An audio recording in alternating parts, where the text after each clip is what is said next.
ખબર નડિયાદથી છે। Nadiad railway station road પાસે 13 દુકાન હટાવાઈ। વિકાસના કાર્યોમાં અડચણરૂપ દુકાનોનું ડિમોલિશન કરવામાં આવ્યું છે। 1992માં વહીવટદારે નાના વેપારીઓને દુકાનો ફાળવી હતી।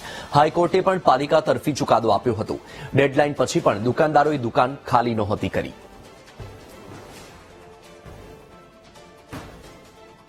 તો આ દ્રશ્યો તમે જોઈ રહ્યા છો નડિયાદના છે। નડિયાદ રેલવે સ્ટેશન રોડ પાસે 13 દુકાન હટાવાઈ છે। ડિમોલિશનની કામગીરી કરવામાં આવી।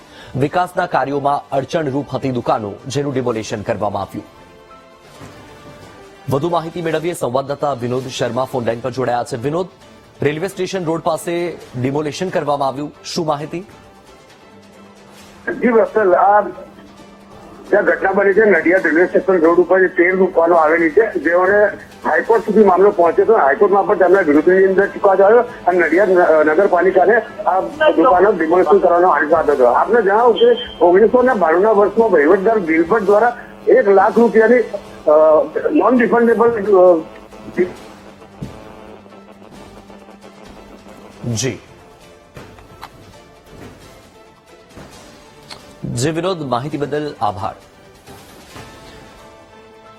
તો ડિમોલિશનની કામગીરી કરવામાં આવી। દ્રશ્ય પણ તમે જોઈ શકો છો। વિકાસના કાર્યોમાં અડચણરૂપ દુકાનો હતી, જે દુકાનોને હટાવવામાં આવી છે। નડિયાદના દ્રશ્ય છે। નડિયાદ રેલવે સ્ટેશન રોડ પાસે 13 દુકાનને હટાવવાની કામગીરી કરવામાં આવી।